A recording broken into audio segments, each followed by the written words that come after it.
Happy Purple Day, everybody. So you could, well, if the camera could show it, yes.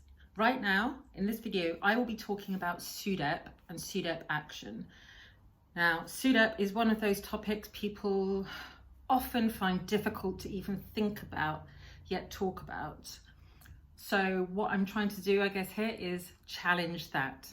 So if you would like to hear more about that, if this is something of interest to you, please keep watching and subscribe below. Now, I have been communicating with Sudep Action, the only charity of its kind actually in the world, about SUDEP. I didn't know about it until, oh my goodness, like before my surgery. And literally my doc said to me, and he's so cool. I know you wouldn't do this for everyone, but he said to me, your life expectancy isn't that great. I didn't know until then that I was at high risk of SUDEP. I know loads of people just won't talk about it. And the way that I look at SUDEP is I compare it to crossing the road. You can see a bit actually in the Epilepsy Sparks website about this. I've dedicated a whole page to SUDEP. When you have a kid, right, you would say to the child, you teach them how to cross the road. Look both ways, listen. Can you hear any vehicles coming? Then it's safe to cross the road. You still might get run over, but you've done all that you can to minimize your risk, right? That's the way that I look at SUDEP. Now, there are so many interesting things that come into play with SUDEP, and I say interesting because they've got a lot of research going on. And for that reason, I've had Sudep Action send me a few notes. So please excuse me whilst I read these interesting points out to you. This is all about empowering people with epilepsy and people who care for those affected by epilepsy. Right, so actually, it's really important when it comes to Sudep Action as an organisation that we all understand that their services and innovations are not all about are all about tackling avoidable epilepsy deaths. I said in a previous video though that something like, is it 40%? I might be contradicted now, but about 40% of all people who die from SUDEP could have had their deaths prevented, but also other deaths arise as a result of epilepsy and not, having methods to minimise your risk of death. So, oh yeah, take note, they have a hashtag Purple Heart at Home campaign for Purple Day. So make sure you check them out on social media and check that hashtag. I'll put a note below this video. Now, statistics, I think, speak volumes. When you're trying to explain epilepsy or SUDEP or anything to do with the whole brain palaver, often I think statistics are really valuable because they say, what do you know, darling? Like 1 in 100 people are going to develop epilepsy or at the moment, or 1 in 26 will at some point in their lives, all that type of thing. So know this, at least 21 people with epilepsy die in the UK every week. Every week. Right? And many of these people are young, otherwise healthy. And actually, 50% of all epilepsy deaths are thought to be potentially avoidable. So here is the exact definition of SUDEP, because I always say it wrong, okay? Right. Sudden unexpected death in epilepsy or SUDEP is when a person with epilepsy dies suddenly, prematurely, and no alternative reason for their death is found. It is a significant cause of death for people with epilepsy, with about 1 in 1,000 people with epilepsy dying every year as a result. And they don't know, this is the frustrating bit, right? And this is why we need more funding for research into it. We don't entirely know what causes SUDEP to happen or who will be affected. And indeed, from the research that they've already done and which is being done right now, common key risk factors have been identified that can increase the risk of SUDEP. And importantly, in many cases, there are positive things that can be done to decrease a person's risks. So it's kind of like what I try and do to continue living, right? So risk levels do vary between us all. So some people, especially those with refractory or uncontrolled seizures, especially those who have tonic-clonic seizures, those people are going to be at higher risk. But you know what? You know how I mentioned I was at high risk before? Now I'm not at high risk because of my surgery, and I've had a great reduction in seizures and stuff like that kind of important. So I'm at a much lower risk. So we know that there are things that can be done for many people to reduce their risk. Okay, it is important, yes, that you discuss your risk of SUDEP with your clinician, your neurologist, your epilepsy nurse. Bring it up.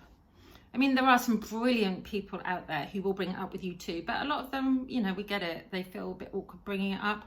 Bring it up yourself. It's like, hey dude, I hear that, you know, I am at risk of SUDEP or sudden unexpected death by epilepsy. Can we talk about that? Could you advise me of some risk minimalization techniques? Did I just make that sentence up? Oh my gosh.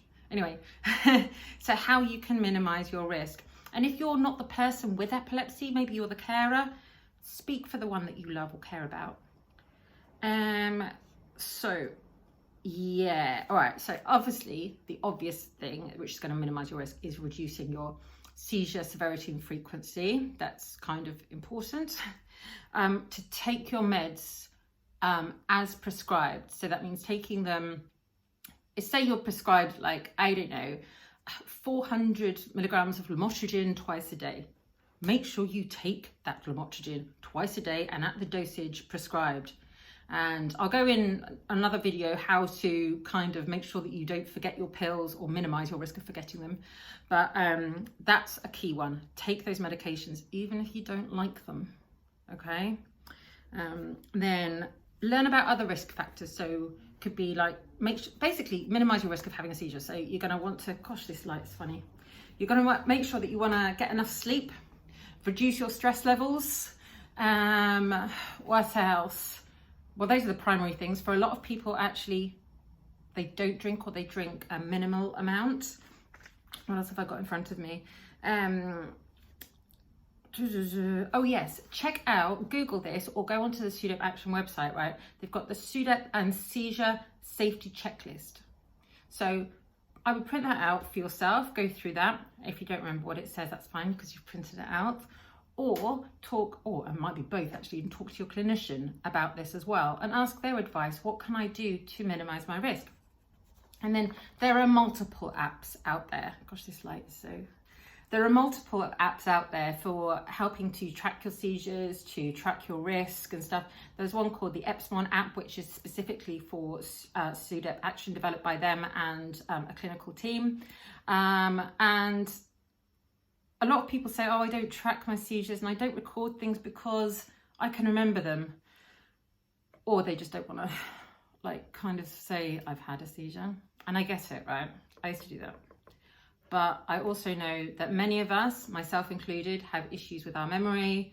And so if we can note things down, it really, really helps. Only when we're able to speak to our clinician and say, by the way, I've had all these seizures and I had them at this time of the day and I had these different types of seizures. And oh gosh, look, I'd also recorded how long I'd slept and I didn't sleep that long. Or I forgot my pills 2 days beforehand or something, because you don't even always have a seizure like right away after you've forgotten your pills. What else have I got? So, and just know that, as I mentioned in the beginning, Sudep Action is the only UK charity. They actually work with organisations around the world as well, dedicated to raising awareness of epilepsy risk, tackling epilepsy deaths, and alongside those bereaved by the condition for as long as they need them to. And I think that actually that last part is really valuable, because I've often said, it sounds a bit crude, but if I'm dead, I'm dead, so I don't care that I'm dead, but I do care thinking about it of the people that I love and how it would affect them. And what Sudep Action does is they're always there for them, and there is never okay, cool, you know, you can have, I was going to say therapy, but you can talk to us for 6 weeks and that's it. It's not at all like that. You can talk to them indefinitely there, and they're people that really empathize and understand. Okay. And yeah, I only learned this quite recently. So Sudep Action is currently mainly funded only by bereaved families. And I'm just thinking, just talking about Sudep affects me, affects you, affects literally indirectly so many people, like epilepsy itself. So we should all be talking about it and thinking, is this an organisation that could benefit me or people that I care about, or is it close to your heart? What else have I? So sorry guys, hang on. Oh yeah, so you probably gathered from other videos, I'm like a research fiend. I love scientific research into epilepsy and psychiatric comorbidities. So here we have from Sudep Action, they are continuing to research and fight so that all people with epilepsy are informed. Education is key. And informed about epilepsy risks so that they can make informed choices about their care. We have choice, right? I think there's this really common thing, and I get it. You go and see your neurologist, your epilepsy nurse, and you can feel really anxious or just a bit intimidated. And often our memories are pants, so we might forget what we were going to say. But the more we learn, the less anxious we're likely to feel, and more in control we will feel. So, and Sudep Action are calling for people with epilepsy, their families, their clinicians, policymakers, and government to be aware of these risks and use their freely available safety tools, the Epsimon app that I mentioned, and the Sudep and Seizure safety checklist. That's my favourite bit there, this Sudep and Seizure safety checklist, because this will help to prevent deaths. And also worth noting, and not to scare people, but the number of people found to have died from Sudep has gone up. It's like, well, why is that? We aren't quite sure. So we need funding for research to find this thing out, you know, why is this happening? And it's very important that families and individuals bereaved by epilepsy know as soon as possible that Sudep Action exists, right? I didn't even used to know that other epilepsy charities existed until I had my surgery. Like, that is crazy, let alone know that Sudep exists, because I didn't even know about Sudep. So we need to spread the word about Sudep Action as an organisation who will support people, whether they've lost somebody or not, to be honest, because I talk to them all the time and they're so lovely, and I'm still here. So whether it's through counselling, help through the inquest, or investigations, because it can be traumatising to say the least, ongoing telephone support or involvement in research. You know that's the bit I love.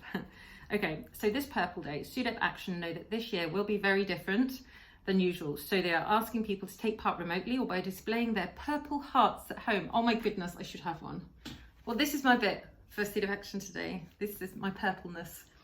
So whether that's by making or drawing your own purple heart, or printing and displaying their purple heart poster, go to their website or their social media platforms, they've got this stuff.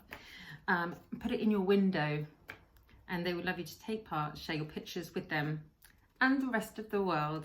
So find out more and get your free resources at sudep.org/purple day, or purple-day-2001. So that was a bit lengthy, but I hope it gives you a bit of insight, and I hope you feel that you can ask your neurologist, your epilepsy nurse about your risk of Sudep and how to minimise it. Click on the link below. I'll provide several links, so to Sudep Action, to the Epilepsy Sparks Sudep Action page or Sudep page, and think, how can you make yourself less nervous about the idea of Sudep? How can you minimise your risk? And what are the questions that you want to ask Sudep Action directly, or what are the questions that you want to ask your clinicians? Because there is no such thing as a bad question, and and it's not bad if you forget that you've already asked it. I do it all the time. So yes, education is power. Happy Purple Day, everybody. Cheers.